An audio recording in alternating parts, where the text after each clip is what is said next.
O eternal and almighty God, from whom all power and wisdom come, we are assembled here before thee to frame such laws as may lead to the welfare and prosperity of our province.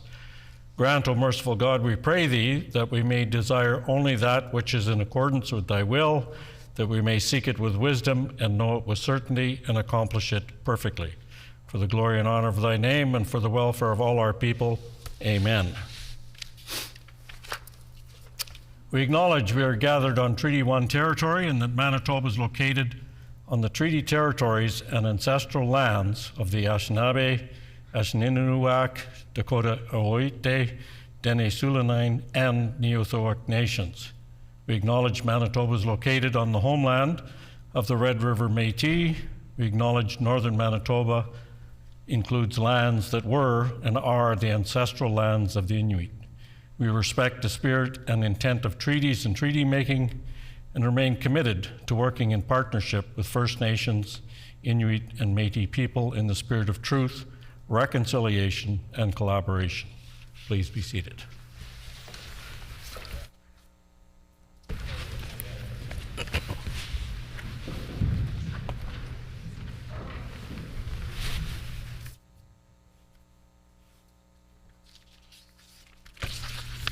Good morning, everyone.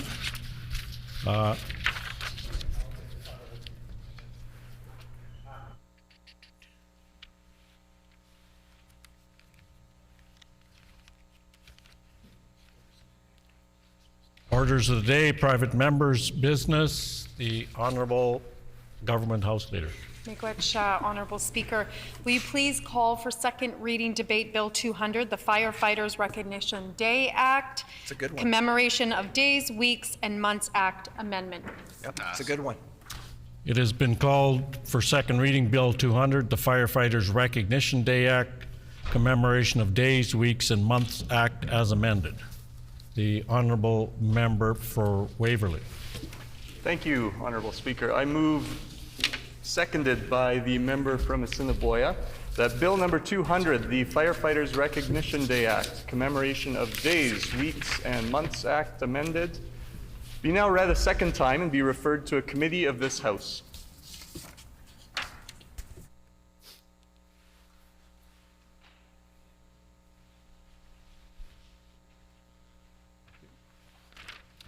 It has been moved by the Honourable Member for Waverley, seconded by the Honourable Member for Assiniboia, that Bill number 200, the Firefighters Recognition Day Act, Commemoration Day of Days, Weeks, and Months Act be amended, be now read a second time and referred to a committee of this House.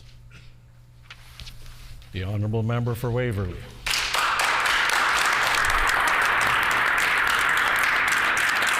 Thank you.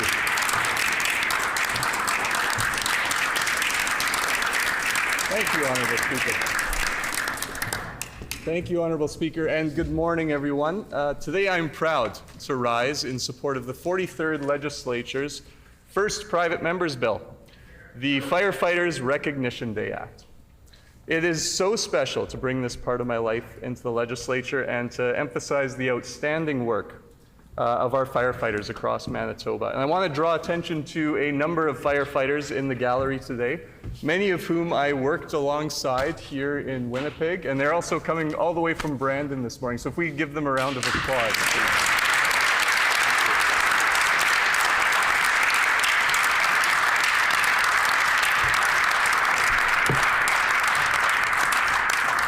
You know, I consider a lot of these folks up in the gallery as extended family, truly. So when you've gone through so much together and shared so many common experiences, you develop a really special bond.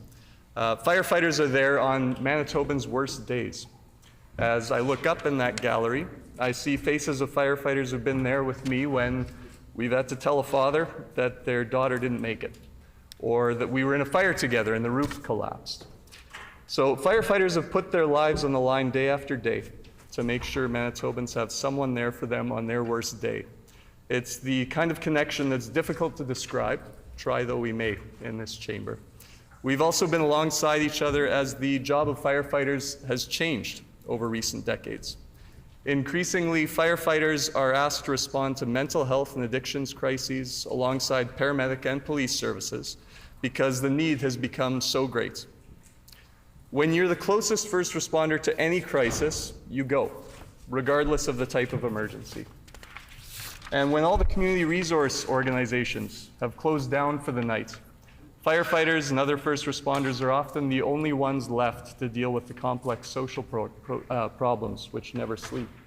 And on a personal note, I am very excited for the work my colleagues here are digging into to make certain firefighters have the resources required to do their job, and the work they are doing to make sure a firefighter's perspective and experience is taken into account when policy decisions are made. Firefighters know all too well that the volume of 911 calls across the province has been steadily increasing over the past many years. Being exposed to continuous and repetitive trauma takes its toll on firefighters' bodies and minds. I've had friends step away from the profession due to mental health reasons, and every firefighter here I know can empathize with their colleague when they decide to take a break due to physical, psychological, mental, or emotional strain. Firefighting is a constant exercise in expecting the unexpected. There are just so many unknowns when you approach any scene. It's not just about running into a burning building, knowing exactly what you're going into. There have been times when I thought things were under control, and then in an instant, black smoke dropped from the ceiling to the floor and the heat picks up and everything changes. And every firefighter up in that gallery would be able to tell you their own similar personal stories about this. There are also increased unknowns when it comes to firefighters' health. Despite our best efforts to prevent smoke inhalation and stay healthy, firefighters are at increased risk for several types of cancer. The volume of emergencies causes firefighters to endure several cycles of stress per shift, a trend that has been shown to have negative effects on long-term sleep patterns, cardiovascular health, and a multitude of other health outcomes. So this is yet another often unrecognized sacrifice made by our firefighters. But where there are unknown risks and personal sacrifice, there is always pride of helping folks in their greatest hour of need and the unexpected joy that comes from being the right person at the right time, positioned to make a huge difference in people's lives. Above all else, firefighters are bonded in our dedication to helping others. Many firefighters across this province are volunteer, especially those in rural areas, and simply love their work. And I want to just take a moment to tell a quick story. I was 18 years old, and this actually ended up influencing my decision to get into this profession. My family and I were driving home from my grandparents' place in Gimli, and we unfortunately were T-boned on the highway. So it was a terrifying incident, and the people that showed up 15 minutes earlier were probably sitting with their families having dinner. They were volunteers in the community.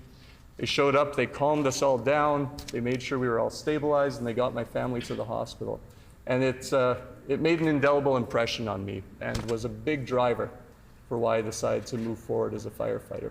So I just want to take a moment to really make sure we emphasize the importance of volunteerism in the community that firefighters are doing. So it's not all go, go, go on this job either. Participating in educational initiatives at schools, teaching fire prevention skills to everyday Manitobans who want to increase their training, and building connections with local resource organizations creates trust between firefighters and their communities.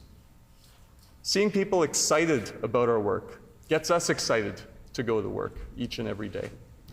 So Firefighters Recognition Day will be a day to honor the bravery and sacrifice of our firefighters, but also a day to advocate for the proper supports firefighters need to do their job. Firefighters play an integral role in our emergency response system, one which many underestimate. In such a stressful line of work, firefighters take care of each other. And I've been encouraged by recent efforts with firefighting organizations across this province to acknowledge and address the mental health challenges associated with firefighting. Incredible leaders have been hard at work, breaking down the social barriers hindering first responders from processing the trauma they witness and experience. It's not a question of if firefighters will encounter traumatic events, but rather when. And work is being done to ensure they have the right tools to process these events in healthy spaces. Firefighters take care of one another, whether that's through a listening ear, helping hand, an incredible meal at the hall, depending on who's cooking. We'll take that under advisement. But they take care of one another. And firefighters across the province show up every single day. And whether it's helping in an overdose crisis, rescuing folks from a burning building, stabilizing a car crash victim, or giving a kid and their parents a chance to just sit in the driver's seat of a fire truck. Firefighters Recognition Day will be a day when we can say thank you to our firefighters and express our appreciation for all the work that they do, keeping our communities safe. And there is a real and true toll on the firefighters and the families, and there have been a number of losses over the years. So first of all, I want to thank you, Honorable Speaker, for letting me speak on this bill.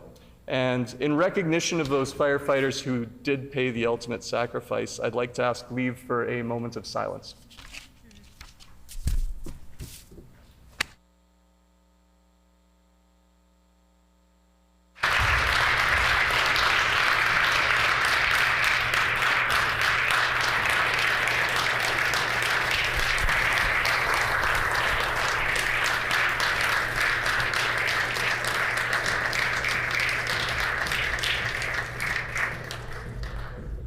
Before we get into question period, is there leave for a moment of silence?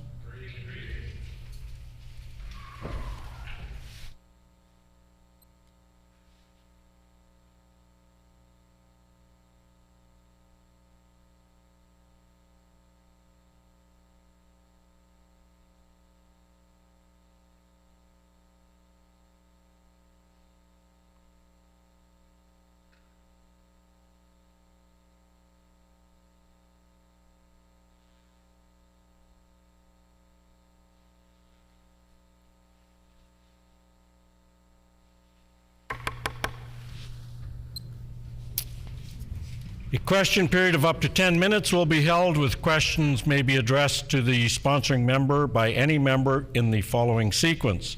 First question will be asked by a member of another party. This is to be followed by a rotation between the parties. Each independent member may only ask one question, and no question or answer shall exceed 45 seconds. The floor is open for questions. The honourable member from Selkirk. Honourable Speaker, I'd like to thank the member opposite for bringing forward this bill.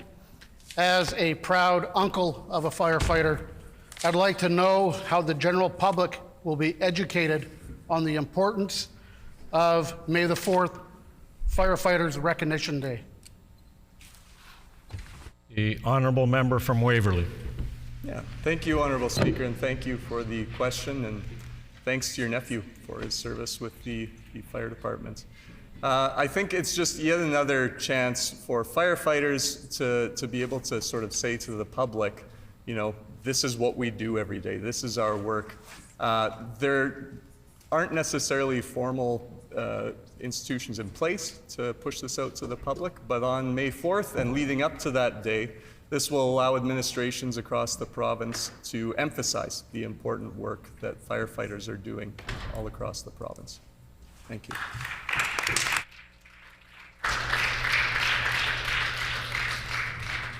The honourable member from La Vérendrye. Thank you, Honourable Speaker. I'd like to thank the member from Waverley for bringing this legislation forward. I have tremendous respect for firefighters and the dedication that they provide to the betterment and safety of our province. During my time on the Arima-Sturtburn Municipal Council, I was able to serve as the fire department liaison to the municipality. It was during my time serving in that role that reinforced my level of respect for the commitment, dedication, and sacrifices that firefighters provide with very little expectation for recognition. I was able to firsthand see the dedication that volunteer firefighters have to the betterment of their communities, both inside and outside of that fire hall. Knowing that much of our province is served by volunteer firefighters, has there been consideration for separately recognizing the commitment of volunteer firefighters? The honourable member from Waverley. Thank you for the question, and thank you, Honourable Speaker. What I would say to that question is that, to me, there isn't necessarily a delineation between volunteer and career firefighters, right? We're all a family. So firefighters in this province, we speak to members from Headingley, for example. I can speak to the member from Roblin on that. Right, we're friends with them, we talk about training, we work together on all of these things, and there's constant communication. So I certainly wouldn't want to suggest that there's any difference in the service that a volunteer firefighter brings to the table rather than a career firefighter. The honourable member from Lakeside. Thank you, Honourable Speaker. And this, I want to thank the member from Waverley for bringing this long overdue proclamation forward.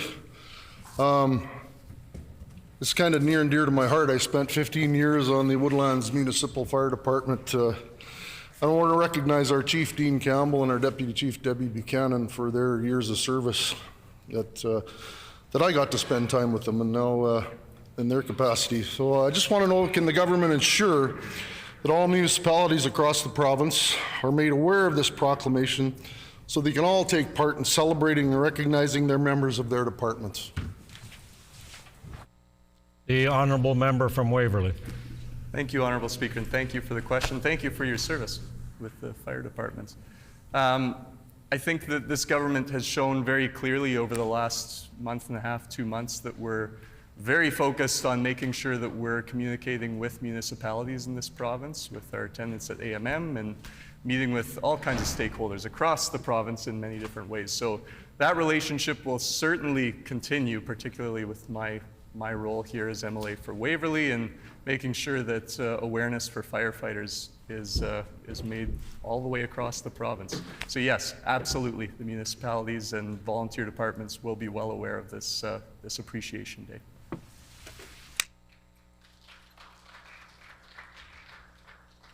The honourable member from Morden Winkler. Thank you, Honourable Speaker. First, I want to thank all the firefighters in the province for the sacrifice that you make to us every day for keeping us safe. To the volunteer firefighters in my home community of Morden Winkler, we are so grateful for your service. I would like to ask, what will you be doing to honor those that are retired from the firefighters? Okay. The honourable member from Waverley. Thank you, Honourable Speaker, and thank you for the question. 5 Platoon, as they are lovingly referred to, the retired firefighters, will be honored just the same. This, as I mentioned, with volunteer and career firefighters, retired firefighters are also part of the family, right? There's no delineation there, right? So this will just continue on to them, and they will be part of ceremonies or any sort of appreciation events that are happening on that day. So thank you for the question. No further questions. The floor is open for debate. The honourable member from Roblin. Thank you, Honourable Speaker, and thank you to the member for Waverley for bringing forward this bill, and thank you for your service prior to entering political life and the good work that you did there. And I'd like to thank all of the firefighters that have joined us today in the gallery. Welcome here. Thank you for coming. And thank you for the tireless, selfless work that you do every day to keep us safe. As the member for Waverley mentioned, we know it's a 24/7 job. It is tireless and selfless work. It is physically and emotionally grueling. And we can't thank you enough for everything that you do for us as the people of Manitoba.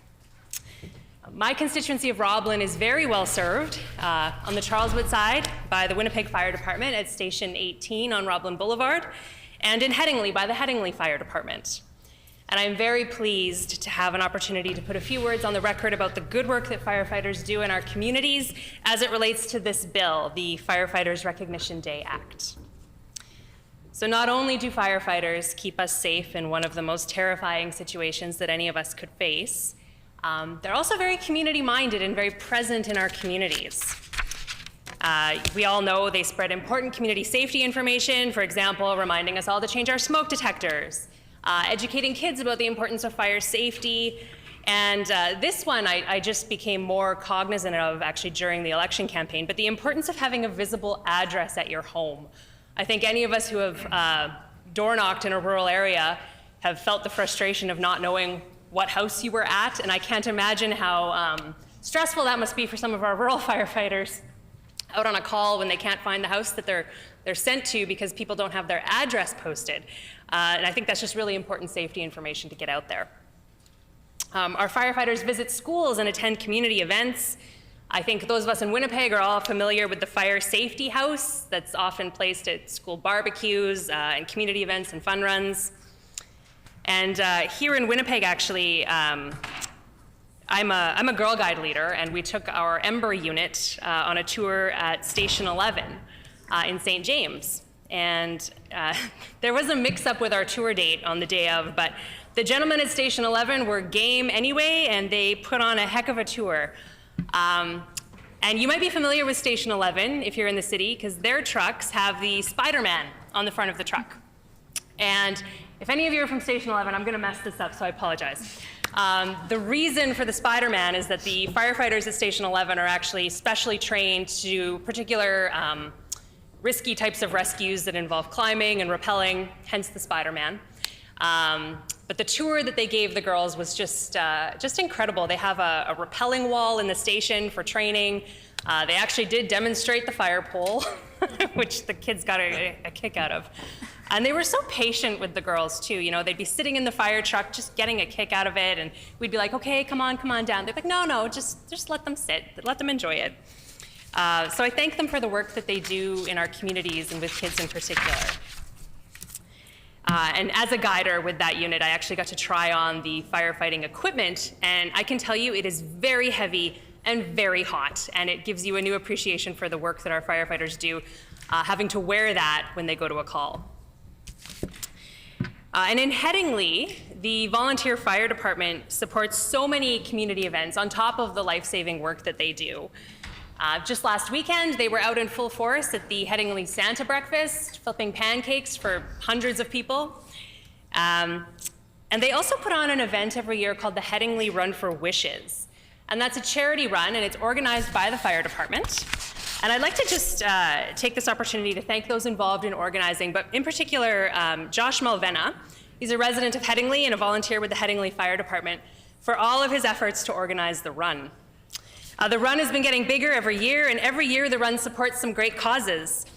This year, funds raised went to support the Children's Rehabilitation Foundation and the West Grove Family Resource Center. I participated in the run with my husband and my kids. It was actually their first fun run, and now they're hooked because they had a great time. The fire department put on a great event, bouncy castles, snacks for everyone. It was a great atmosphere, and it really brought the community together. And I just want to thank them for that and for the funds that they raised for some great causes in our community. And I'd also like to congratulate the new captain of the Headingley Fire Department, Brent Mueller. I also just wanted to put on the record a few words about some of the changes to the Workers' Compensation Act that took place under the previous government, and I know some of my colleagues who were here for that are very proud that those amendments received all-party support because they were very important. Those included initiatives to expand the list of cancers presumed to be caused by firefighting to include thyroid, ovarian, cervical, pancreatic, and penile cancers. Those changes came into effect in 2022. And then later on, the previous government introduced changes to the Workers' Compensation Act to add wildfire firefighters, to expand their coverage to the same level as traditional wildfires. And I think as wildfires become a more common reality, unfortunately for us, that's increasingly important. Wildfire firefighters were previously excluded from coverage. So those changes received all-party support earlier this year and come into effect on January 1st of next year. And I just wanted to put on the record as well that the member for Waverley has chosen Star Wars Day as the Firefighters Recognition Day. And I was going to give him a little bit of a hard time about that, but I think it's probably actually an honor. And may the 4th be with you, yeah. I think it's great that we're going to have a day in Manitoba to recognize the great work that firefighters do in our communities. And I'd like to thank him again for bringing forward the legislation, and I look forward to hearing what other members have to say about this bill. Thank you.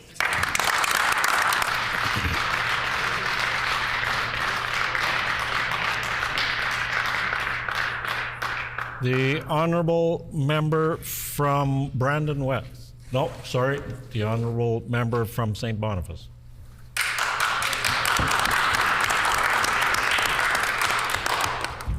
Merci, l'honorable président. C'est un honneur d'avoir le droit de parole ce matin. And it's an honor to be present with so many firefighters that every day put their life on the line to keep us safe.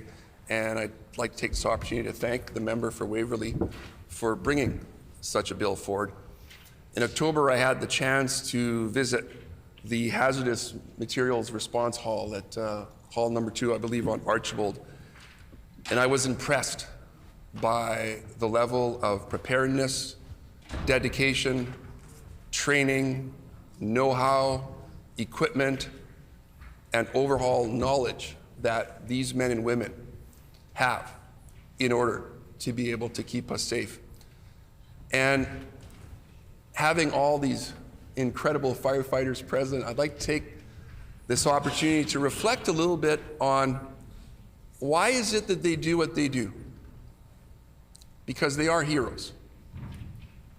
And in today's society, why is it that we need heroes?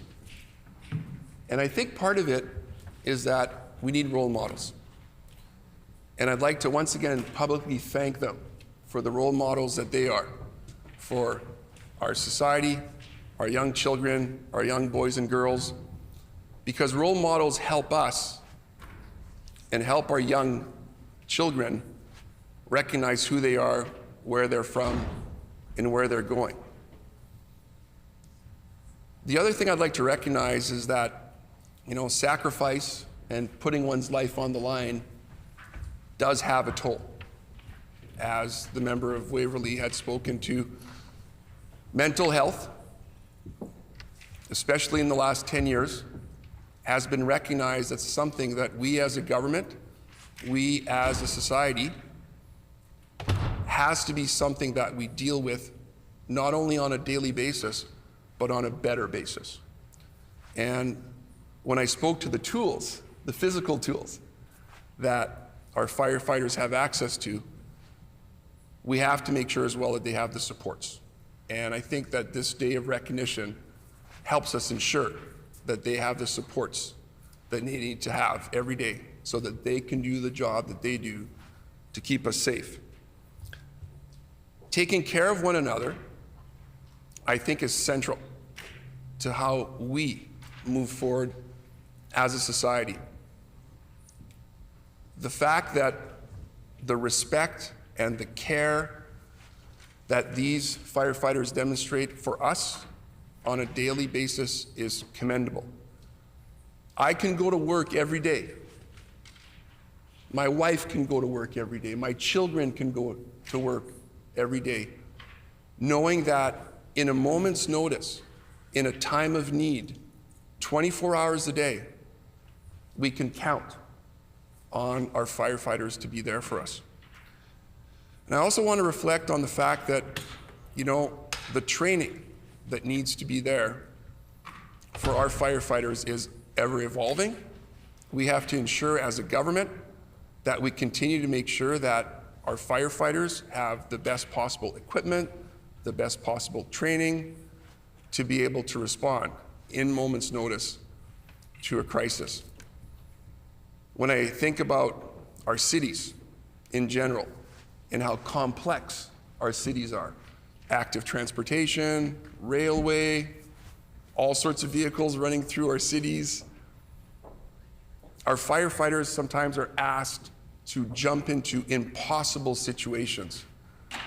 And I'm sure, personally knowing quite a few firefighters, that they don't give it a second's thought or a second thought. When the bell rings and they're asked to deploy, they do it. Yes, because it's their job, but it's also because I know that they care about their families, they care about their communities, They care about us. And I think that having an official day like this, that I believe aligns with the International Recognition Day for Firefighters, which happens to be May the 4th as well, sends a strong message that we as a society support the men and women that do this work and that we stand behind them. And I know that sometimes firefighters talk about a sisterhood and a brotherhood of firefighters, but I want them to know that they have brothers and sisters within our government that back them every day.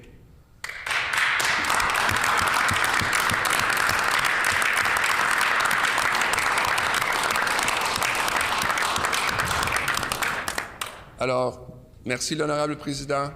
C'est un honneur d'être ici aujourd'hui et d'avoir la chance d'appuyer de tout mon cœur le travail que les pompiers font pour notre communauté et notre société. Merci, Miigwech. Thank you.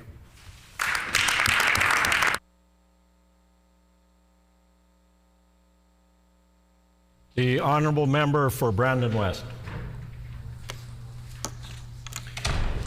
Thank you, Honourable Speaker. It gives me incredible pride to rise in the House today and speak to this bill as another former emergency services member. As a former police officer and spending decades doing that work, I would like to recognize all of the firefighters that are in the gallery today, and particularly a shout out to members from Brandon, my home constituency. Thank you for being here today.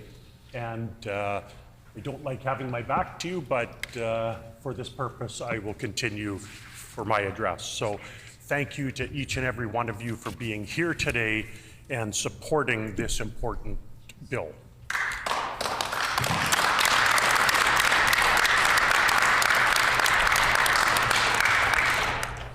I would also like to thank the member opposite, the member from Waverley, for his service during his time as a firefighter and for bringing this important bill forward and the recognition that the firefighters deserve for what they go through on a daily basis, on a weekly basis, on a yearly basis, and throughout their career.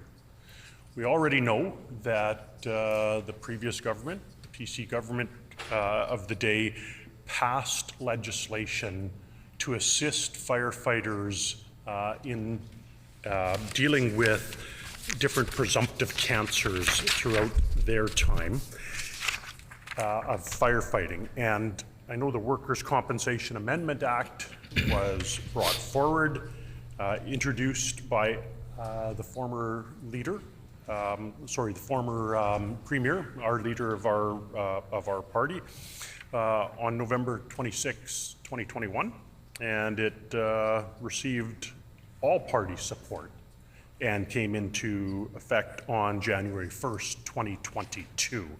And again, that looked at a number of additional presumptive cancers that firefighters are subjected to throughout their career. And bringing that forward is very important.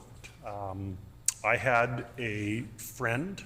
He was a friend of my parents and a long-time firefighter with Brandon Fire and Emergency Services. I believe he retired as a captain. Dick Powell was his name. And unfortunately, after retirement, Dick came down with cancer and ultimately passed away because of that cancer. And because of his dedication to firefighting and a career of firefighting, he paid the ultimate sacrifice. So this day will really resonate with me when we look at people that have lost their lives, people that have put forward their time, their energy, and their career towards firefighting. I also know that there are several members of the Brandon Fire and Emergency Services that have battled cancers, and certainly a lot of this is because of their work that they have done within firefighting. So my respect to each and every one of them and to the member opposite for bringing this bill forward, as it is important. Now, you've heard already that it is on May 4th, and so I say may the 4th be with you, because I truly mean that. The force be with you, including your fire and emergency services force. I have never seen an organization that is so drawn together, so family oriented, and each and every one of you is a family to each other. This includes spending thousands of hours each year together in your halls, whether it's having a supper together, whether it's attending training together, whether it's having your briefings, or attending major calls. And I have so many stories that I can tell where firefighters have had influence during my career. I'm going to highlight two of them that are very important to me. And I'll also note that I mentioned Brandon Fire and Emergency Services quite often because that's who I'm familiar with, but I would like to make sure that all firefighters throughout the province are recognized, whether you're career firefighters, career fire paramedic service, or volunteer firefighters, paramedics throughout the province. So really like to commend everybody for their work. Well, the first story that I have is from the Brandon Police Service, and it happened when I was about 4 years into my career, and we had a high-speed pursuit, and while we were chasing this motor vehicle, the cruiser car that was in lead ended up in a motor vehicle accident, hitting a pole, and the car instantly filled with smoke, and there was great concern. So immediately we had radio contact, and we called our emergency dispatchers, and they were able to send the paramedics to the scene. They were quick to respond because we were only probably about 6 blocks from the number 2 fire hall when this happened. And they responded and quickly extracted our 2 members, assessed them. Turned out that it was not a fire that had happened in the car, but the airbags had deployed, which is also a major concern for firefighters when they're dealing with motor vehicle accidents, is the deployment of airbags post-collision, or when they're fighting a fire, they have to be very careful that those don't explode on them. So that resonates with me because I knew that even though we were doing our job as emergency service operators, they were there.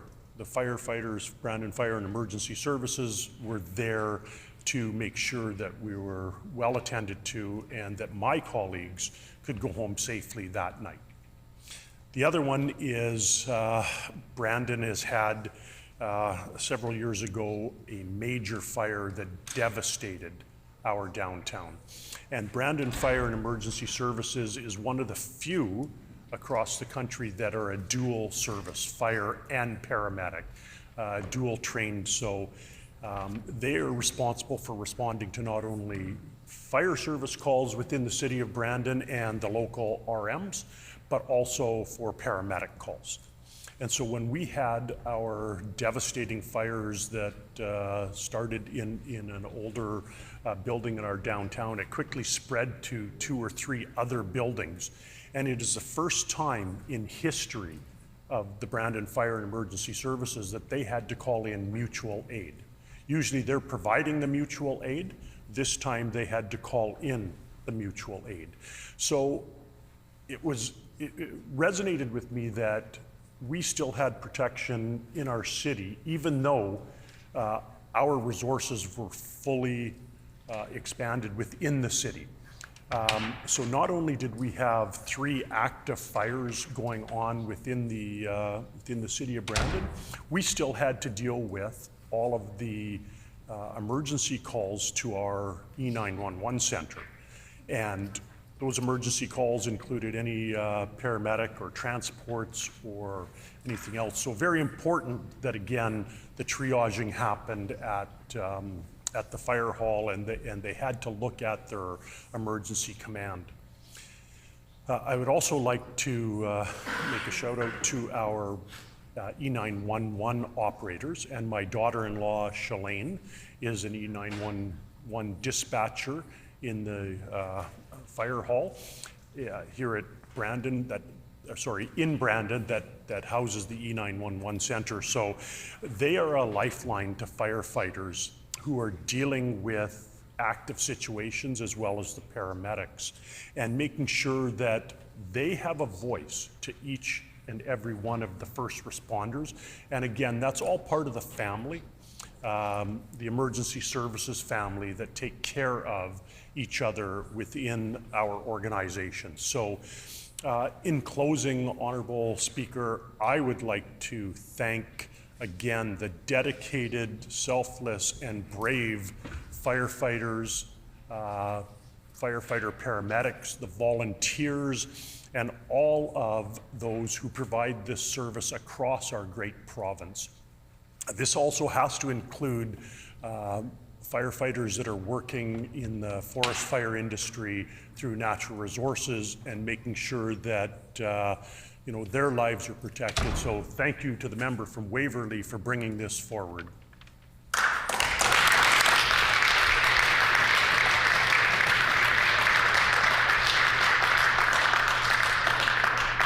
Are there any other speakers? The honourable member from Steinbach. Much, For Steinbach. Honourable Speaker. We look forward to this bill passing second reading this morning before 11 a.m. But prior to that, I just want to put a few words on the record to join my colleagues on all sides of the House who have already spoken on this important bill. And it's actually interesting because when I saw the bill come forward, I was surprised that it hadn't been done before. We've had so many different recognition days and seen so many pass, and I went, oh, this is interesting that this hadn't been done before, and I'm glad that it's being done now. So I want to commend the member for bringing it forward, because it was, I would say, an oversight that over many, many years that the legislation hadn't come forward. So this corrects that, but it gives us an opportunity then to speak about, as we have already, the important work of firefighters in all parts of the province. And the work that they do might be the same to some extent on the scene, but the actual departments are quite different. I have a brother-in-law who's on a volunteer fire unit in New Bothwell. He's the chief of the New Bothwell fighter unit, and that, of course, is a volunteer unit, so different than Steinbach, where it's a bit of a mix, where the majority of our volunteer are part-time, but they have a full-time chief. And then, of course, in Winnipeg, where there's cross-trained and there's full-time. So we have a very diffuse system in terms of those who are doing this very important life-saving work. But at the end of the day, when they get called out, it's the same sort of response. They still have to ensure that they're protecting themselves while they're protecting others, and that we have to remember, because we often, speak about how they are protecting Manitobans, and that is true, but we as legislators, as those who are elected, have a responsibility to ensure we're doing what we can do to protect those who protect others. And in that way, I'm really glad that through a number of different governments, there have been different ministers or individual members who have brought forward legislation on presumptive workers' compensation legislation. That's been really important. And it's been across party lines, and I think it's always been supported by the different political parties when that's been seen as something that should come forward. Often we see the partisan divide and the bickering, and people see question period, and that's almost all they ever see of the legislative process, either in Manitoba or in Ottawa. What they don't see are moments like this, when we agree either on a bill like this or on legislation that would ensure that firefighters have that protection when it comes to things that they're more predisposed to in terms of disease simply because of their work. Often we talk about, and rightly so, the dangers of whether it's firefighting or police work. And we've seen in Manitoba, I think it was 2007, where two firefighters lost their lives responding to a fire. And we saw the community really rally around and recognize the danger of firefighting at that time. And there was quite a large outpouring of support, rightly so, and a service that went along with it. And we talk about, of course, the ultimate danger that can come with going into an emergency, but sometimes that danger is 10, 20, 30, 40 years down the road, long after a firefighter may no longer be in that occupation, then the danger appears. And so I'm really, really glad to see that Manitoba has been a leader across political parties. It's not a progressive conservative or a liberal or a new democratic thing. All political parties have supported that particular legislation when it's come forward, and I think that speaks well of this Assembly as a whole. I'm also very impressed always when it comes to those who work in emergency response, how invested they are in the community beyond their work. Of course, we look at it and go, the work that firefighters and other emergency responders do is already a community service. What more should be expected? And yet they don't see it that way. And so you see so many charitable causes that are initiated or supported by firefighters, not just to support their own members, through things like the Burn Fund, but they are involved in charities in so many other ways in the community, which is important, I think, because, some of the occupations, that deal with emergency response, fire, police, others, sometimes they're a little bit set apart from the community. And I know in talking to those who serve in their roles, sometimes feel it's hard to get into the community in a way that people always understand the kind of work and the roles that they have to perform. So reaching out and being involved in charities is a great way to bridge that a little bit and to show the caring nature of those who are involved in firefighting. And this day will recognize that caring portion as well. And finally, I might have been mentioned earlier today, but we had an opportunity this summer to welcome firefighters from across the world who came to Winnipeg as part of the Police and Fire Games. Just across the street from here on Memorial Avenue, right between Memorial Park and the Law Courts, there was a number of obstacles that were set up where the firefighters are going up the ladders, carrying lots of heavy things and a lot of heat, and demonstrating their ability to not only their physical ability, but their aptitude for being able to respond to things in situations that most of us simply couldn't. I know I couldn't for sure. But it was quite something to watch the firefighters perform in those different games and activities, but then even more so at the Athletes Village at the Forks. Had the opportunity to attend for a couple of evenings to see the interaction, police, firefighters, together from around the world, literally around the world, Honorable Speaker, talking about their shared experience as humans, but also talking about their shared experience as firefighters. And that was really, really heartening to see such a group of people from around the world who cared so much about their individual communities and their individual countries.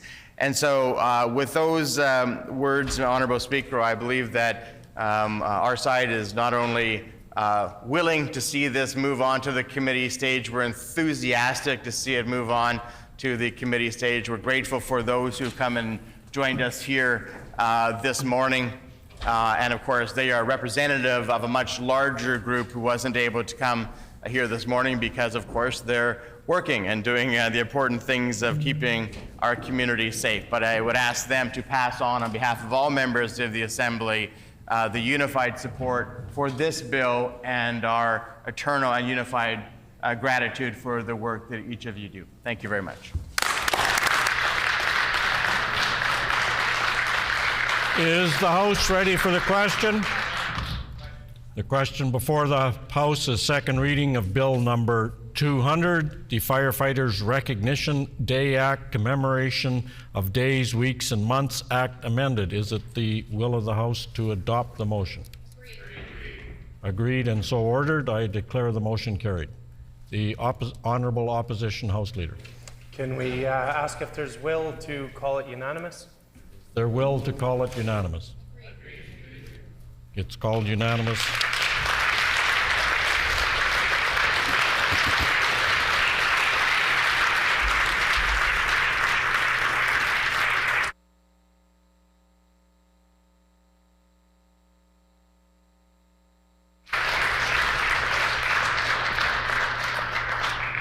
And just to be clear, the motion was passed unanimously. The Honourable Government House Leader. Miigwech, Honourable Speaker. Is it the will of the House to call it 11? Is it the will of the House to call it 11? 11 a.m. Agreed and so ordered. The hour now being 11 o'clock, it's time for private members' resolution. The Honourable member from Kirkfield Park. Thank you, Honourable For Speaker. Kirkfield Park. Thank you, Honourable Speaker. I, seconded by the member for Radisson, therefore be it resolved. I moved, sorry, my bad. Seconded by the member for Radisson. Therefore be it resolved that the Legislative Assembly of Manitoba be urged to unanimously affirm its commitment to forever keep Manitoba Public Insurance a publicly owned Crown corporation.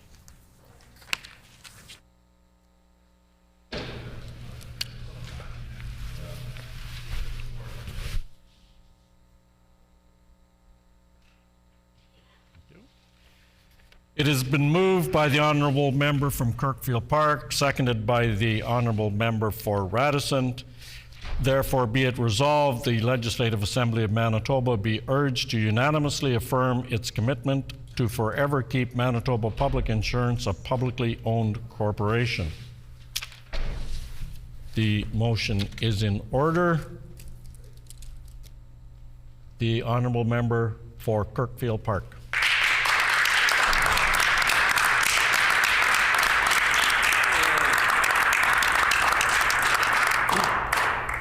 Honourable Speaker, I rise in the House today on what I believe to be an important issue, affordability. Our government is committed to lowering costs for families across Manitoba. To do this, every Manitoban needs access to affordable public services. We know this. Manitobans know this. But I worry when members of the party opposite, current and former alike, publicly support the privatization of one such public service, Manitoba Public Insurance. But, Honourable Speaker, I don't think the party opposite shares our support for public services. We have a former PC cabinet minister and ousted MLA for Kirkfield Park still trying to sow distrust in our public services. His party was unwilling to negotiate a fair deal before the election, jeopardizing everyone's access to affordable rates and services. Manitobans are just trying to get by during these difficult times, but Manitoba families didn't receive any support from Kirkfield Park's previous representative or for 7 years during the previous government. The PC's record shows the negative consequences of privatizing parts of public services and parts of Crown corporations. It impacts the finances of every family who lives here in Manitoba. Maintaining MPI as a public entity has proven to provide affordable and accessible rates for all Manitobans, regardless of their background.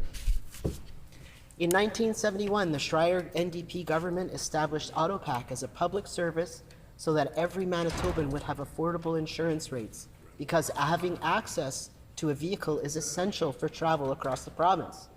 And to this day, the Manitoba NDP proudly advocates for families and businesses in this regard and works with everyone to ensure that families across the province have access to affordable rates. Order, please.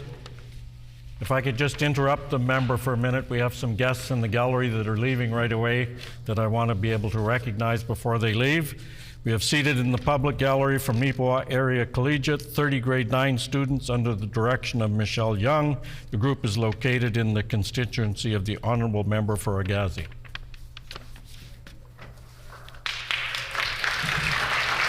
The Honourable Member for Kirkfield Park. Thank you, Honourable Speaker.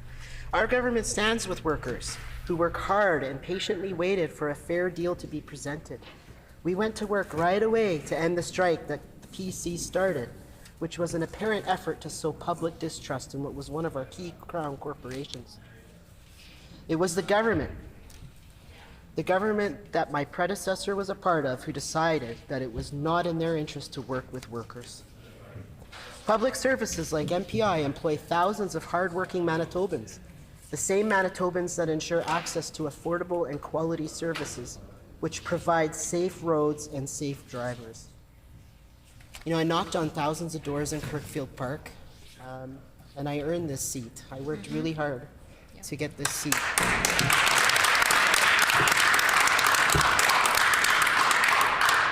And as I approached one door, Honorable Speaker, there was a gentleman coming out, and he looked to be in a hurry.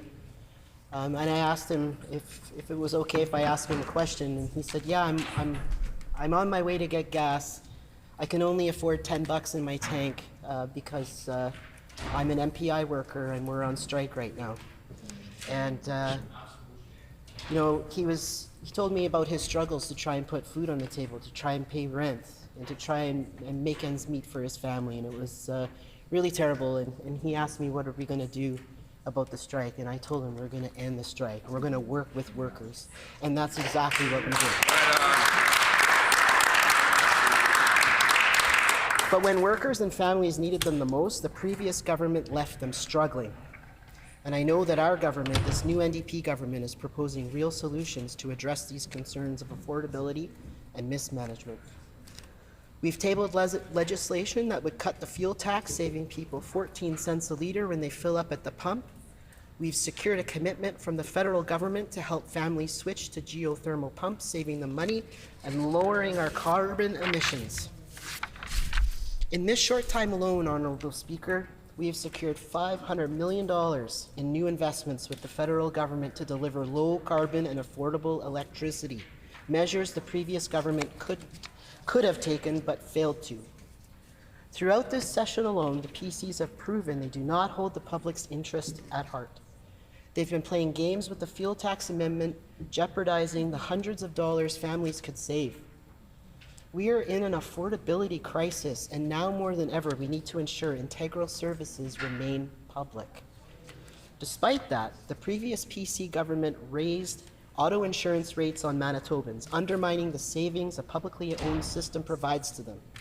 This is just one step in the PC's plan to slowly privatize our crown corporations.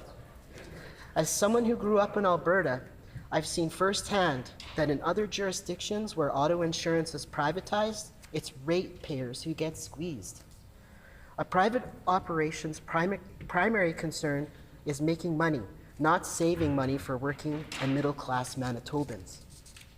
We do not need to make families pay more for essential services. They need a publicly owned system that will keep rates sustainable and affordable. We've seen the advantage low autopack rates have for Manitoba families and businesses. If MPI were to be privatized, people would not receive the rebate checks they get in the mail every year. Instead, it would be pocketed by wealthy CEOs. We've already seen what the PCs have done to Hydro, Honourable Speaker, the crown jewel of our province. There's a reason why several prominent PC ministers and MLAs didn't run for re-election. They couldn't stand the mismanagement by the previous government, whose cabinet included the previous member for Kirkfield Park. How can we trust the opposition when their former colleague, who aspires to be their next leader, works against making life more affordable?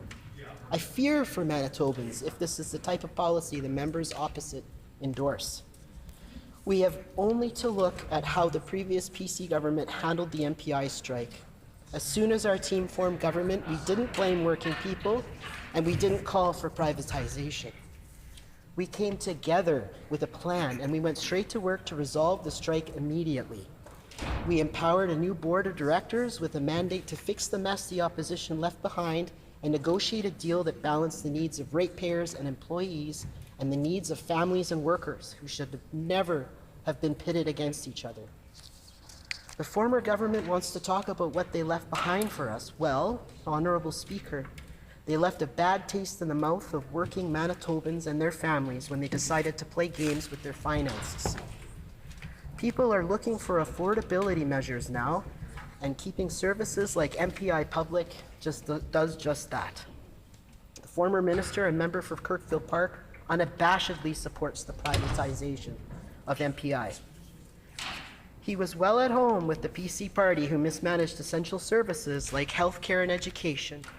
When they got the chance, they cut hundreds of frontline jobs and created an environment so dysfunctional that healthcare professionals left our public healthcare system. But I want to encourage the members opposite to turn over a new leaf and to stand up and show people they have changed from the divisive rhetoric that Manitobans voted against. That's why the former member isn't here anymore. You're here. The members opposite have the opportunity to make it clear to the House and Manitobans today that they support MPI workers and families by voting in favor of this resolution. What more do I have to do to illustrate to the members opposite that attempts to privatize public services like MPI cost Manitobans millions of dollars? The previous government launched Project Nova, moving several MPI services online, but because of PC mismanagement, the costs have exceeded initial projections. After all of this, how can the members opposite expect Manitobans to trust their opinions, let alone the opinion of a wannabe political pundit who'll run to be their next leader? They've shown to be poor managers of public funds and services. I have a suggestion: to vote unanimously in favor of this resolution today in keeping MPI public and affordable. The previous government failed to maintain what is initially budgeted for. The project was rife with turmoil, from senior leadership leaving to making financial commitments they couldn't keep. Sound familiar? They did not leave behind a balanced budget, but debt for Manitobans. But I assure you, Honourable Speaker, we will make sure MPI stays public, so to ensure that Manitobans can still work in our province and achieve an affordable life here for their families. And so, Honourable Speaker, I encourage every member of this House today to adopt this motion, because Manitobans are in a bind right now. Affordability measures are at top of their mind, and they face some of the most significant challenges of our age. We are working to ensure Manitobans can access safe, affordable, and healthy living. We cannot afford the attempts and calls for privatization, which the PC's endeavour to do through its mismanagement, threaten low rates for families who need affordability measures right now. Many of Manitoba's affordability advantages are because of the public nature of MPI and all of our Crown services. The need to pay for auto insurance should not be a luxury. Manitobans deserve access to a safe and affordable public service, and so I submit this resolution today. Order, please. The member's time has expired.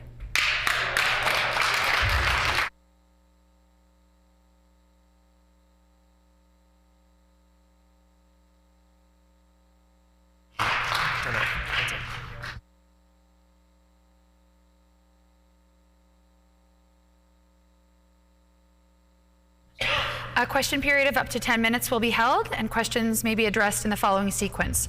The first question may be asked by a member from another party. Any subsequent questions must follow a rotation between parties.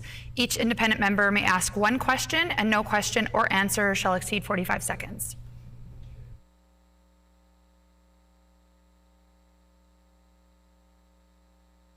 The honourable member for Red River North. Thank you, Honourable Deputy Speaker. I asked the member from Kirkfield Park, who did the member actually consult with on this resolution? The honourable member for Kirkfield Park. You know, where the previous government picked fights with workers and allowed a strike to continue, week after week after week, we took immediate action to end the strike and get MPI back to work. You know, it's a new day in Manitoba, a day where Manitobans can be assured that their government isn't gambling with their livelihoods or their paychecks.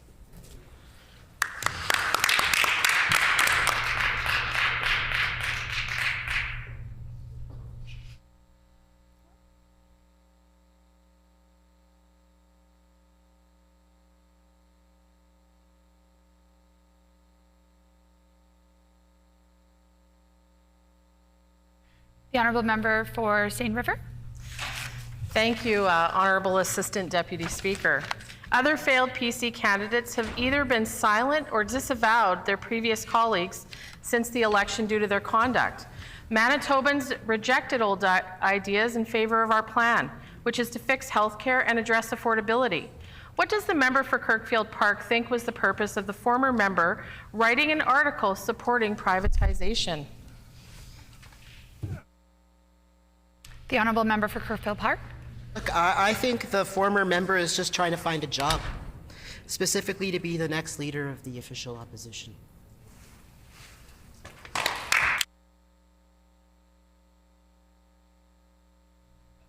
The honourable member for Steinbach. Thank you very much, Deputy Speaker. The last time the NDP were in government, they took millions of dollars from MPI ratepayers and tried to funnel that money over to universities. I wonder if the member could tell the House whether A, he supports the funneling of MPI rate dollars to universities, and whether or not the government is planning to do it again. Great.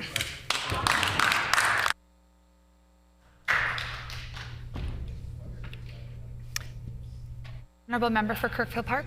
No, just thank you.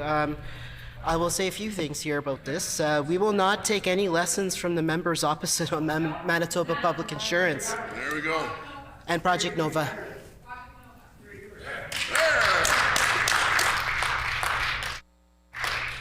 The honourable member for Steinbach.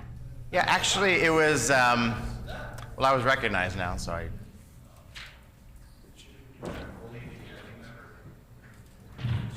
Oh, it's the speaker.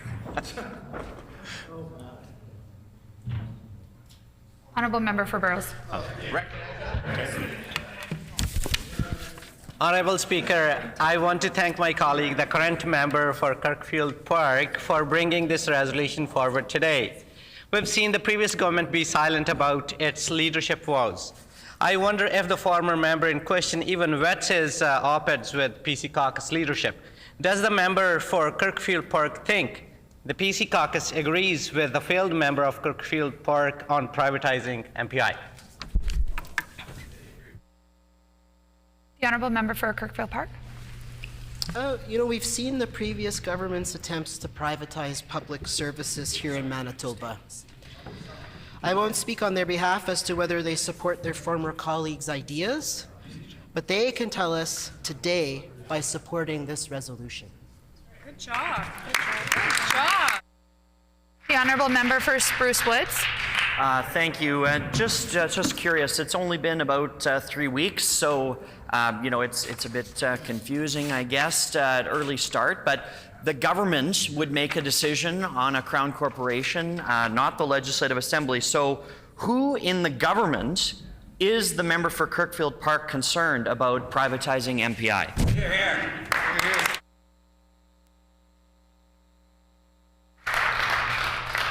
The honourable member for Kirkfield Park. We know the members opposite have supported the privatization of MPI. The former MLA for Kirkfield Park, the riding I'm now honored to represent, made many comments indicating his support for privatization. Thank you, Honourable Speaker.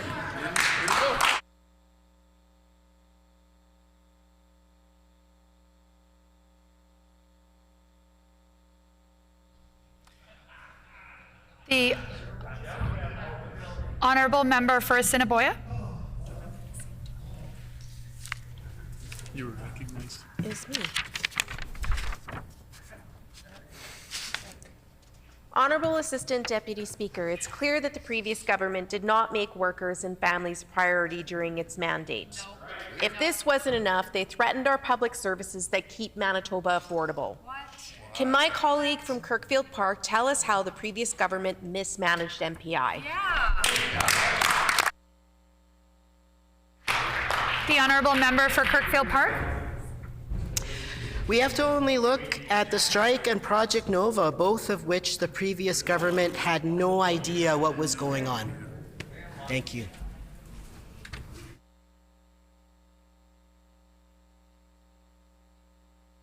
The The honourable member for Turtle Mountain.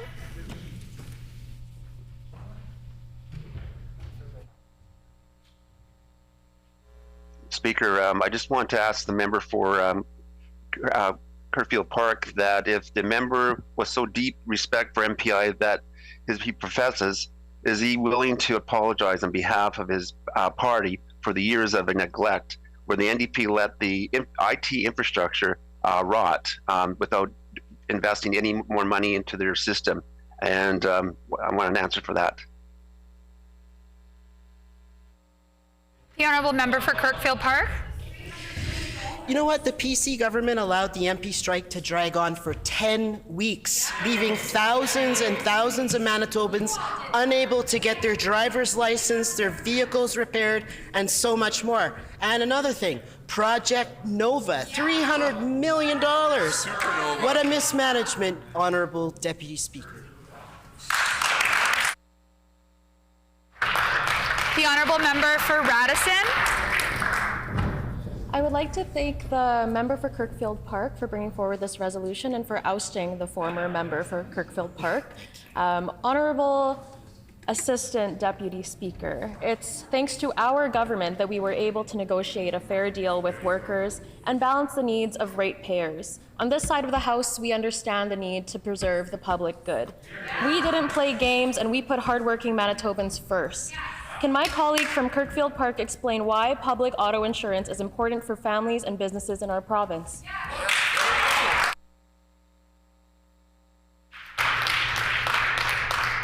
Honourable member for Kirkfield Park. It's important because it ensures Manitobans keep its affordability advantage. There you go. Public crown corporations make sure people get rebates, which is not pocketed by wealthy CEOs like other sectors. Thank you. Honourable member for Red River North.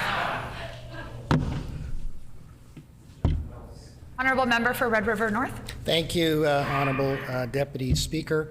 It's clear from my first question that the member from Kirkfield Park actually consulted with the member from St. John, so I thank him for that answer. The second question is, can the member tell the House what partnerships does MPI have currently with the private sector?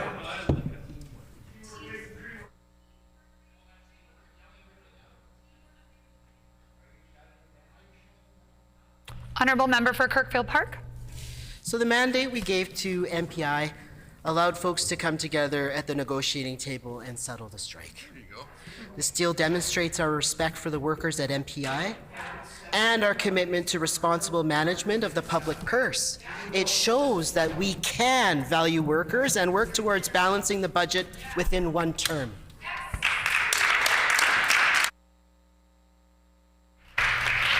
Honourable member for Lagimodiere. Manitobans are struggling right now. They face an affordability crisis while the talking heads from the PCs reiterate old ideas of privatization, robbing families of affordable services. I ask my colleague from Kirkfield Park, do you think the PCs will vote unanimously in favor of this motion? Honourable member for Kirkfield Park. Well, I certainly hope so. Manitobans voted for a new government with a plan to fix healthcare and address affordability. If the PCs want to prove they're listening, they'll vote in favor of this resolution and disavow the former member of Kirkfield Park. There you go. Excellent.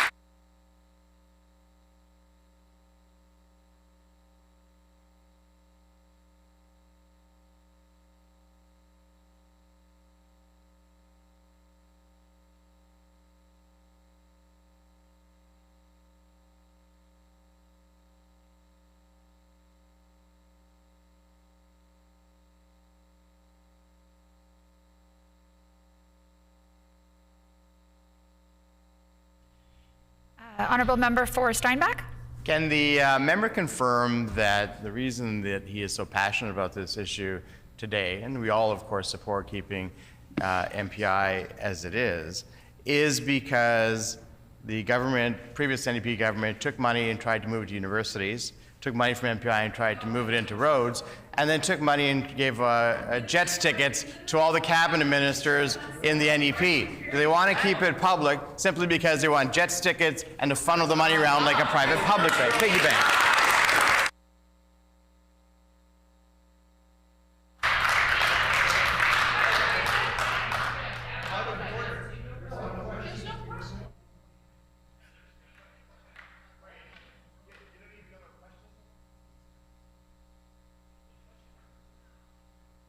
Honourable member for Kirkfield Park.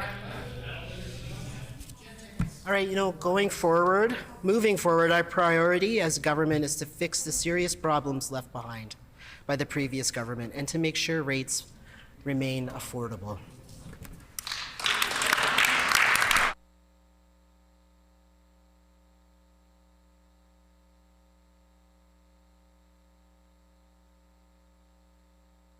The time for oral questions, for question period has expired. The floor is open for debate. The honourable member for Red River North.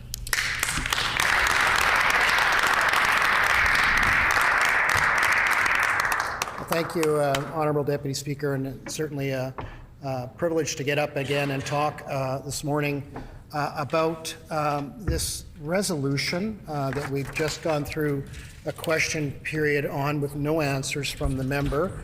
It's disappointing for Manitobans that are tuned in today, hearing some of the responses from the member from Kirkfield Park, who obviously wasn't able to be briefed or do the research that's required when you are presenting, whether it be a bill, private member's bill, or a resolution to this House. So that, for the record, is shameful when The member's no time has information. expired. Oh. Sorry. I apologize, member from Red River North. Please continue. Oh, thank you.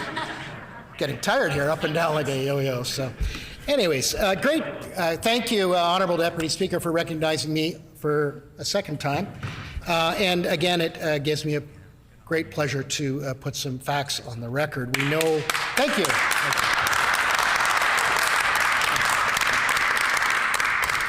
We know the resolution, again, is essentially a sad cover-up for the NDP plans, and I know my colleague from Steinbach spoke about some of them, and we know that in the past, MPI has been essentially a piggy bank for the NDP government, much like Manitoba Hydro was as well. Certainly, I look forward to the next resolution coming from the member from Kirkfield Park on Manitoba Hydro and fear-mongering Manitobans about privatization with hydro as well, because that seems to be the only thing they have to go on in the first 3 weeks in government is the blame game. Certainly, we're looking forward to some solid policy, hopefully in the spring of 2024. That being said, we know that when this resolution was introduced by the Government House Leader, the resolution read to keep Manitoba public insurance private. Well, we know that there was a flip-flop to move it from private to public, which on this side of the House, we fully agree that Manitoba public insurance will remain public for Manitobans.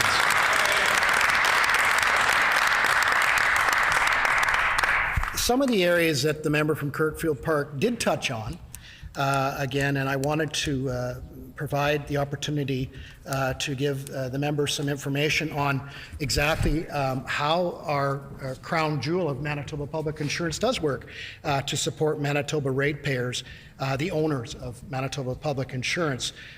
We first worked with MPI to expand their investment portfolio, which allowed them to grow their reserve fund, Honourable Deputy Speaker. We know that whether it's public or private, we know that a corporation needs to have a healthy reserve fund to ensure that in the private sector, stockholders and owners of the company are protected, but Manitobans in this case are protected from rate shock. We know that rate shock, particularly this time in this year and going forward, has been a challenge for all Manitobans, and it would be a challenge to see, and we're waiting for it, of course. We know that the NDP will be ensuring that MPI's rates go up substantially over the coming 6 to 12 months. We're looking forward to the Public Utilities Board discussions coming this fall on the rates for 24-25 for MPI, and you can be rest assured, Honourable Deputy Speaker, we'll be keeping an eye on that on this side of the House to ensure Manitobans are not going to be left out in the cold when it comes to insuring their public vehicles. We also know that the reserve fund is very important for small insurance companies like MPI because of the diversity of their investments. We know that we have two types of investments or two types of streams at MPI. One is basic coverage, which is subject to the Public Utilities Board, which again is an independent board, Honourable Deputy Speaker, for the benefit of some of the new members in the House. This Public Utilities Board independently decides on what rates will be on our two Crown corporations, MPI and Manitoba Hydro. We know that this is a necessary process to keep rates affordable for Manitobans, and more important than ever, to ensure that the Public Utilities Board doesn't get stepped on like it did by the previous NDP government when they are determining rates when the new rates schedules come out this fall. So again, we'll be keeping an eye on that. Rebates, the member from Kirkfield Park talked about rebates, and this is one area I will agree with the member from Kirkfield Park, where rebates are extremely important when the Manitoba Public Insurance is doing well. We know that over the last 3 years or so, under the former PC government, our government, we know that rebates went back to ratepayers, and I know the member for Kirkfield Park wants to write this down, approximately $500 million, that's right, Honourable Deputy Speaker, $500 million in a time where affordability was just starting to ramp up. Insurance rates were rising, mortgage payments were going up, fuel costs are going up, everything was going up. Grocery, well, we understand now that the NDP have a plan for that, but we'll wait to see the outcome of the freezing of grocery prices. But we know that $500 million went back to the ratepayers, the owners of Manitoba Public Insurance over the last couple of years, money that went back to them so that they could support their families, buy groceries, fill up their car, insure their vehicle, to ensure that they can continue to be active in the economy and grow their economy and support what we need to do in order to ensure that services like healthcare, education, and social services are properly funded through our Crown corporations, particularly in this case, Manitoba Public Insurance. We also know that, and I mentioned this to the member from Kirkfield Park as well, that the question was pretty clear. I said, does the member know what private sector organizations MPI partners with? And that's partnering with to supply services to Manitobans. And the answer back was, well, certainly we're working with Labour to ensure that Labour gets taken care of. Well, I don't know if that was an answer to the question, but let me help the member and the members opposite to ensure that they understand that MPI does partner with private sector right now and continue to, and hopefully under this new NDP government, they will continue that process, because these private sector businesses, hundreds, if not thousands of them across Manitoba. Let's talk about a few of them. Let's talk about the IBAM, the Association of Manitoba. We know that IBAM's brokers supply services not only in Winnipeg, but right across this great province of Manitoba. We know that, well, case in point, my grandmother, who still drives, can go down to her local corner insurance office and renew her insurance and renew her driver's license right there. A one-stop shop. Convenience, choice. Boy, that's a good buzzword, eh? Convenience and choice, Honourable Deputy Speaker. Two very important aspects for Manitobans, particularly in these tough times. We know that providing that choice, working with the private sector, with a very strong Crown corporation like MPI that we were helping to ensure that it would be strong. Took them out of the Atari years. Honorable Deputy Speaker, boy, I'm going to jump around a bit, but Atari was a good one. And first of all, I would certainly extend my congratulations to the new board chair at Manitoba Hydro, Mr. Ben Graham.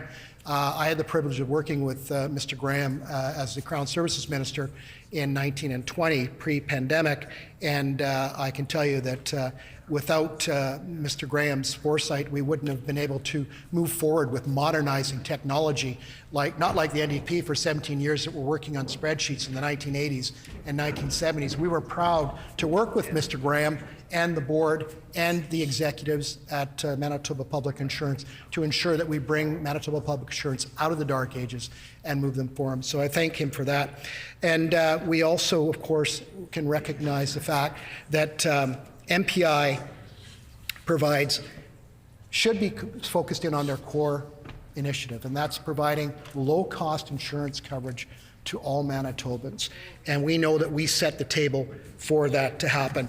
One other group that I wanted to recognize before I finish up is the Manitoba Motors Dealers Association, MMDA, who fix our vehicles after a hailstorm, after an accident, God willing, no bodily injury. But I can tell you that MMDA, one of the again, prime jewels of Manitoba private business, working in collaboration with our Crown Corporation, which will remain public for as long as I'm here and probably as long as every member sitting on this side of the House is, not like the member from St. John's.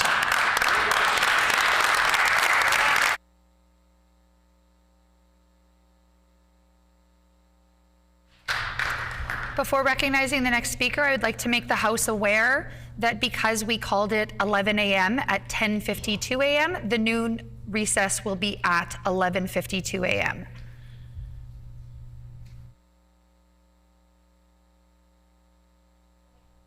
The honourable member for McPhillips.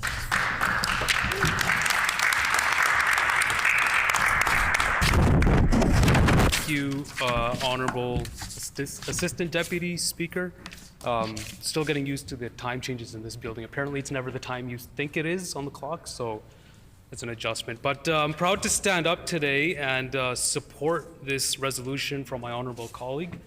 It's fairly important, and I know that throughout the summer, we heard a lot about MPI from those folks who were on the picket line, fighting for fair compensation, and from those who were impacted by MPI, everyday Manitobans, businesses. I've been sitting here and listening to my colleagues across the way talk about the private sector, and I think they failed to mention that the private sector was also impacted by the strike, a strike that they failed to address, and in fact treated those workers like adversaries. We even saw a video over the campaign where the former premier, the leader of the opposition, made it pretty clear that she was not interested in supporting workers. So I'm proud to say that our government stepped up, gave a fair deal to those workers, and got them back to work for Manitobans. And I'm so happy to see MPI back to what it does best, which is providing great service, great quality service to Manitobans in a cost-effective way. That is their mandate. And that's what makes MPI so special. You go to different jurisdictions, and I think it's been proven time and time again, privatization costs more. And so, it's a part of Manitoban identity to have public insurance that is affordable. And, I know that us on this side of the House, we're going to fight for that. And I'm again, very glad that my colleague brought this resolution up, and I think we're all united in this. I've been hearing a lot of numbers as well being bandied about, but one number that jumps out to me particularly is 190%. 190% is the cost jump of Project Nova. And this speaks to the sheer abdication of responsibility of the previous government to let things get so out of hand at MPI, so out of hand that we are now paying the consequences for this as Manitobans. And, one has to wonder, all Manitobans want to keep MPI public, and we're voicing that right now. But unfortunately, it doesn't feel like the opposition wants that. It sort of feels like when they were in government, their intent was to let things get so out of hand at MPI that it would inevitably be privatized. And thank goodness for the election and for the mandate we received from the voters, because we're not going to let that happen.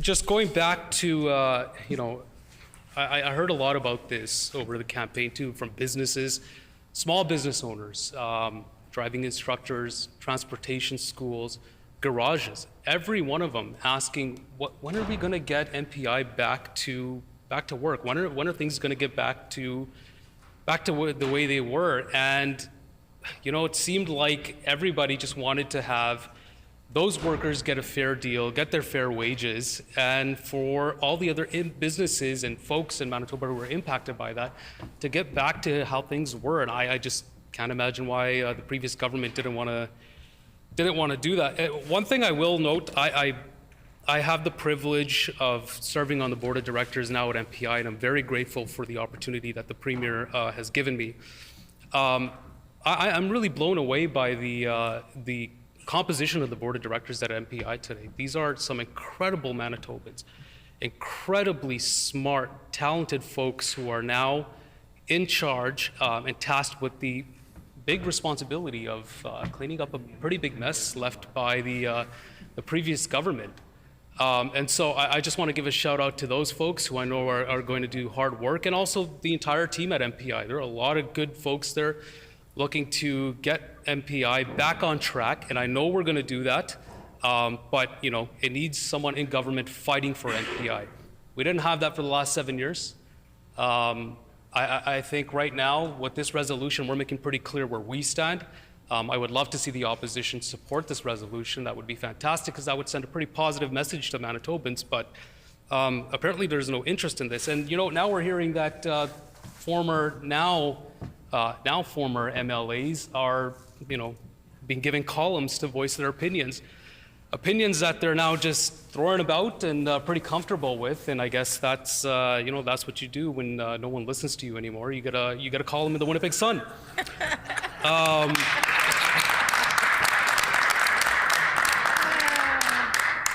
So that individual is making their buck. I guess good on them. But I'm very pleased to have my colleague now represent Kirkfield Park, because we've got a fighter in my colleague for MPI and for the folks at Kirkfield Park. And I just want to close by saying again, we heard from a lot of my colleagues here about the work that we're going to do as a government that keeps Manitobans at the center of our policy and decision making here. And with MPI, with Manitoba Hydro, with healthcare, everything is focused on Manitobans. And what we saw in the last government was private interests getting the best of the decision making that happened here by the previous government. And I'm happy to see this change, and I'm very confident that our government is going to get things back on track. And it was a privilege to speak to this resolution. Thank you.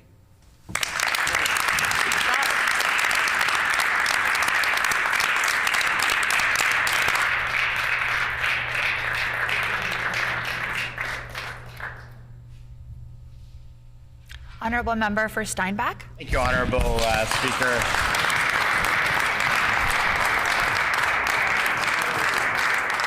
This may mark the first time in legislative history, though I'd have to go back and do some research to see if a government had to bring forward a resolution to prevent them from doing something that was wholly within their power. I mean, think about this a little bit, Honourable Speaker. The member who actually, I learned today, sits on the board of MPI has brought forward a resolution to stop his government from privatizing MPI. I don't think in the history of Manitoba a board of director of the Manitoba Public Insurance Corporation has brought forward a resolution to stop their own colleagues from selling the corporation. So of course it begs lots of questions. Why is he so concerned? I haven't had a chance to talk for a long time to the new member. I congratulate him on his role. I assume he's an earnest individual who, when he sees reasons for concerns, he acts upon them. So he must have, in the early days, been speaking to some members of the new NDP caucus and discovered that amongst them were privatizers, people who were trying to privatize MPI. So then he probably went to some learned individual about the rules of the Manitoba Legislature and said, I have a concern. I'm on the board of MPI. It's probably not appropriate to raise it at the board level per se, because it's a government responsibility, and I'm within the government, although not sworn into Executive Council. So how would I go about stopping my NDP colleagues who want to privatize MPI from doing so? And then somebody, I don't know, I won't speculate on who in the legislature might have given him the idea, but somebody might have said, well, there's this thing that we have. I didn't do it during the throne speech because we're not allowed to, but there's this thing that we have that's called private members' business. And during private members' business, members who are not sworn into Executive Council can bring forward bills, and we debated one this morning, or they can bring forward resolutions. Now, the resolutions aren't binding per se, but they are instructive in some ways, and they sometimes get some degree of intention. And they are an opportunity for members to be able to raise concerns in a broad way of things that they have by virtue of the resolution and the clauses contained within them. So probably that sent my friend Skirring off to the research end of the legislature, maybe over to the library to do a little work on the resolutions. And he realized quickly that because he had those concerns of people within his own government who might be looking to privatize MPI over the next 4 years, he could bring forward this resolution. So he crafted a resolution to try to encourage his government, who are the only people in this legislature who would have such a power to privatize MPI, to not do so, and then brought forward the resolution. I actually give him courage for doing that, for outing the fact that there are those among the NDP caucus who want to privatize MPI. I'm glad that he brought that forward. It's brave for a new member to bring forward such a thing. I hope he doesn't suffer repercussions because of it from the Premier or others in the government. In fact, he should be applauded. He should be applauded. I do applaud him. I applaud him early in these days for bringing forward a resolution to stop his government from doing these things. Now,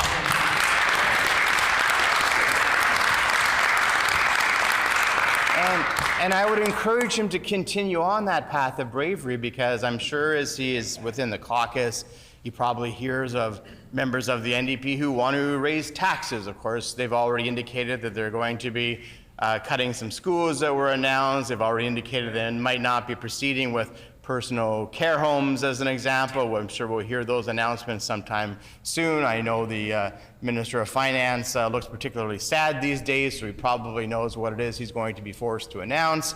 But maybe the new independent member, now he's only able to bring forward one resolution a session, so he might have to go to some of his other brave colleagues in the NDP backbench and say, we need you to bring forward a resolution to stop our government from increasing taxes.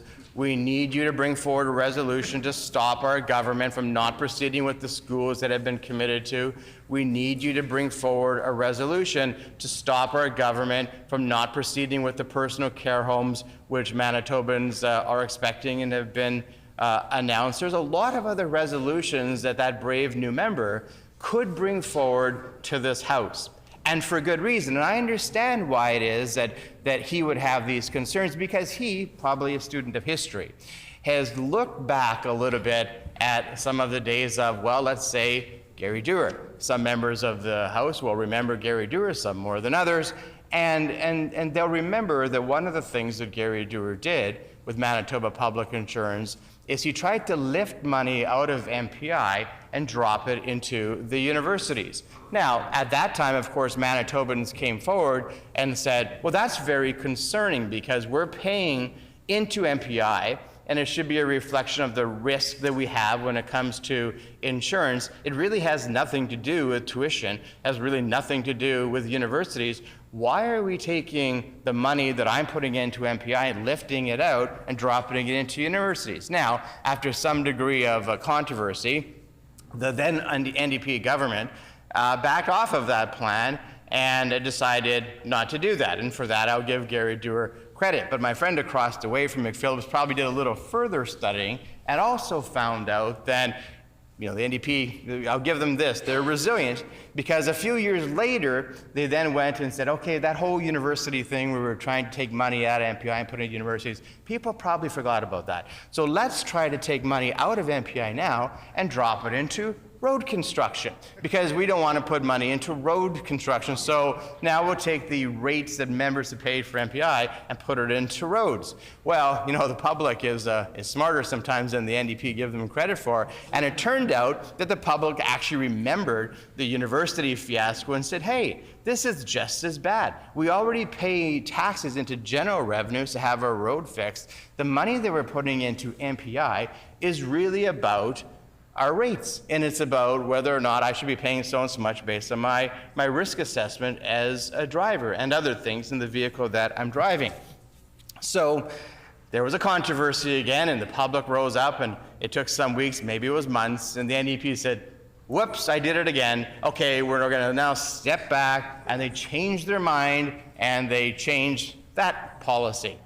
Well, then they got into trouble with MPI a few years later when it turned out now it's not quite the same. I wish that the arena was full over across the street at Canada Centre all the time.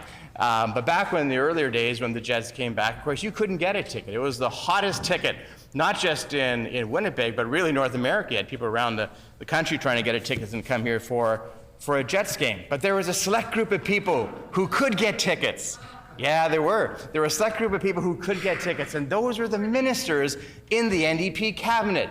And it was interesting because we saw a picture of the former Minister of Justice, who was also the member responsible for MPI, sitting in the front row, There was a few of us who were in ticket groups, and we were in the very top row of the arena, and I'd look down and I go, oh, that looks like that 303 or something like that. I can just show you a picture.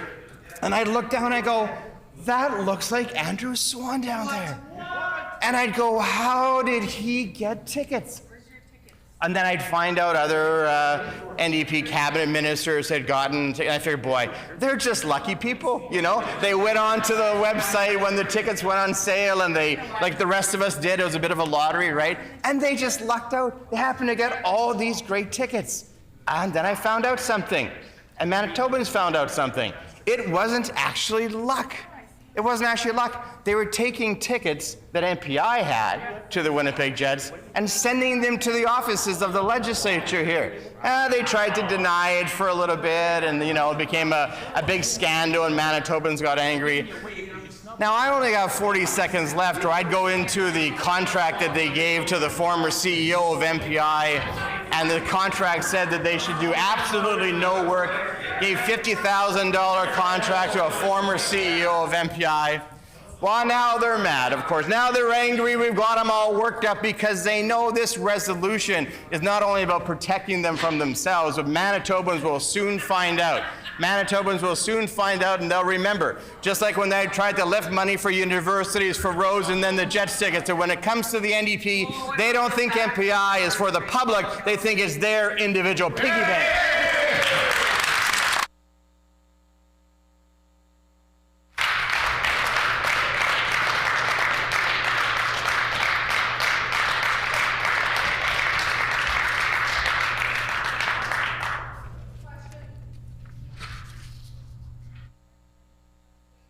Honorable member for Turtle Mountain. Thank you, Honorable Assistant Deputy Speaker, and I'm honored to bring some words on the resolution when it comes to the relationship I have with MPI. I don't know if many of them, there's so many new members in the legislature right now, that my background was that I was from the financial world. I actually had my own insurance agency in Burton, Manitoba, Reston, Oak Lake. We had an Autopac license for all 3 locations, and was honored to work with a lot of MPI individuals over the years, and the relationships that we had as brokers. And I just want to thank all the brokers out there. The importance, the one thing that this resolution does not even speak about is what the relationships and the contracts that MPI has with all the insurance brokers who provide insurance and specialty services and expertise about Autopac across this province, and nothing was ever mentioned about that. So the member, all they focused on was the unions, and in this case, we actually settled with a lot of unions over the years, past few years before the election. When it came to nursing unions, but it was, I believe the NDP played political games when it came to the strike with MPI. And the thing is, they can't forget that there's, again, insurance brokers, there's mechanics that worked side by side to making sure that the consumer gets their cars fixed in a timely manner. And it's all part of a system, and nothing was mentioned. All that was mentioned was the protection when it comes to the unions. And so the thing is, one of my business partner, Brent Patmore, came from the insurance MPI. He actually was an adjuster in Brandon for a number of years, and he became my business partner in 2000. No, it's actually 1990. I have to go back date. 1995, he became a business partner. And back then, I remember that first year, we actually, it was the PC party that was in government at the time that implemented and got MPI to make sure we put a new system in, computer system. And again, it was archaic. And even back, and I'll talk about a history lesson when it comes to the NDP. I remember how our poly government was really thrown out because of the mismanagement of MPI and the increases that they were going to do in 1988 that basically was the demise of the NDP at the time. And so they don't have a very good track record when it comes to MPI. And again, the hard poly government failed because one of the main reasons was the MPI situation.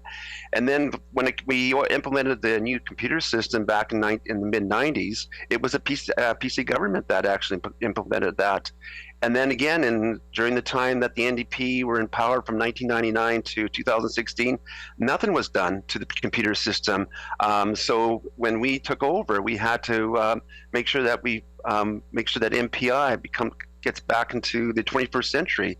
Again, the MPI was when it came to the finances of MPI, again, the reserve fund, which is very important, being that I come from the insurance industry, there has to be reserves. These reserves get built up and basically get investments. And like the member for Red River North said, that these we were able to invest more diversified, so making sure that we get a better return, so that in the long term, it actually keeps the prices, rate prices on car insurance down. And the thing is, back in the day, the NDP actually took the money from the reserve to put it through their general coffers to make sure that they with the way that they the spendy NDP, we used to call them, are the ones that spent so much money over the years, and they actually took money from the reserve account from Manitoba Public Insurance. And so the thing is, it's kind of interesting that the member for Kirkfield Park has brought this resolution forward.